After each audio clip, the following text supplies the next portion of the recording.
نماز کیا کام کرنا ہے بھائی؟ اور تراویح 20 رکعتیں ہیں، 8 رکعتیں بولو نہیں. حضرت عمر سے 2 روایتیں، ایک 8 والی اور ایک 20 والی،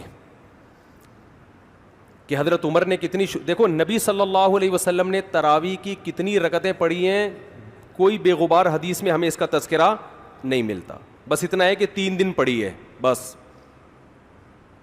کتنی پڑھی ہے ہمیں نہیں پتا. یہ ہمیں حضرت عمر کے عمل سے پتا چلتا ہے، کیونکہ حضرت عمر بدعتی بولو نہیں ہو سکتے، کیونکہ انہوں نے جب جماعت سے 20 رکعتیں پڑھائی ہیں حضرت عمر نے، تو اس کا مطلب نبی نے ان 3 دن میں کتنی پڑھی تھیں. اور ایک ضعیف روایت میں اس کا تذکرہ بھی ہے کہ نبی نے 20 رکعتیں پڑھی ہیں. تو ضعیف روایت کی تائید جب خلفائے راشدین کے عمل سے ہو گئی تو وہ ضعیف بھی عملاً کیا بن گئی؟ صحیح بن گئی ہے وہ. تو حضرت عمر سے 2 ہیں، 8 بھی اور 20 بھی. 8 والی پر امت نے کسی امت نے عمل ہی نہیں کیا، کیونکہ وہ بالاتفاق مضطرب ہونے کی وجہ سے ضعیف ہے، سند کی وجہ سے نہیں بلکہ مضطرب. کیونکہ جو راوی حضرت عمر سے 8 بیان کر رہا ہے وہی کتنی بھی بیان کر رہا ہے؟ 20 بیان کر رہا ہے. اور جب ہم صحابہ کے دور میں دیکھتے ہیں تو ہمیں سب جگہ 20 نظر آ رہی ہیں، 8 کہیں بھی نظر نہیں آ رہی. تو یہ کیسے ممکن ہے کہ حضرت عمر نے 8 شروع کی ہوں اور کوفہ، بصرہ، دمشق، شام، مصر سب جگہ 20 ہو رہی ہوں؟ اس سے پتہ چلتا ہے کہ حضرت عمر سے جو 20 والی روایت ہے وہ صحیح ہے، 8 والی صحیح نہیں ہے. اور اس کی سب سے بڑی دلیل یہ ہے کہ موطا امام مالک میں ہے 8 رکعتوں والی، جو امام مالک نے نقل کی ہے، لیکن امام مالک خود 8 کا فتویٰ نہیں، وہ خود 20 سے زیادہ کے قائل ہیں، وہ تو 20 کے بھی نہیں 36 کے قائل ہیں. تو یہ کیسے ممکن ہے کہ کتاب کا مؤلف 8 والی ذکر کر رہا ہو مگر خود اس روایت کو وہ اس پر عمل نہ کر رہا ہو؟ ان باتوں کا کسی اہل حدیث عالم کے پاس جواب نہیں ہے. ترمذی میں ایک روایت پیش کی جاتی ہے امام احمد بن حنبل سے، یہ روایت ہے کہ اس میں کوئی مخصوص عدد ثابت نہیں ہے، جتنی چاہے پڑھ لو.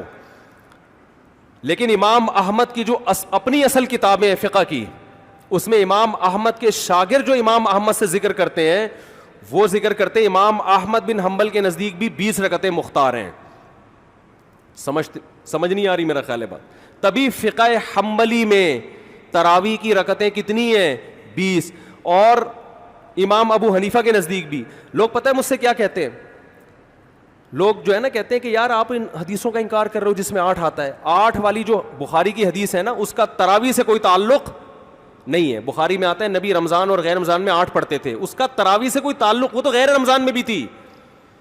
اتنی سینس نہیں ہے یار، آپ ہمیں قرآن و حدیث سکھا رہے ہو اور ہمیں اپنا مقلد بنا رہے ہو اتنے بڑے بڑے مجتہدین کی تقلید چھوڑ کے. میں لوگوں سے ایک بات کہتا ہوں، ایک قرآن و حدیث وہ ہے جو ابو حنیفہ، شافعی، مالک اور احمد بن حنبل نے سمجھا، اور ایک قرآن و حدیث وہ ہے جو 15ویں صدی کے مولوی سمجھ رہے ہیں. کس کی فہم زیادہ صحیح ہوگی؟ بولو بھائی. ایک قرآن وہ ہے جو انجینئر بیان کر رہا ہے حدیث، ایک حدیث کی تفصیل وہ ہے جو امام مالک بیان کر رہے ہیں، ابو حنیفہ بیان کر رہے ہیں جن کی 80 ہجری میں پیدائش ہوئی ہے، تابعین میں سے ہیں، جو امام شافعی بیان کر رہے ہیں. تم امام شافعی کو چھوڑ رہے ہو، تم امام ابو حنیفہ کو چھوڑ رہے ہو، تم امام مالک کو چھوڑ رہے ہو، تم احمد بن حنبل جیسے محدث اور فقیہ جو امام بخاری کے استاذوں میں ہیں ان کو چھوڑ کر فالو کس کو کر رہے ہو؟ انجینئر کو. اور تم کہہ رہے ہو ہم صرف قرآن و حدیث کو مانتے ہیں، ہم کسی اور چیز کو نہیں مانتے. تم قرآن و حدیث کو نہیں مانتے میرے بھائی، تم مقلد ہو، اندھے مقلد ہو.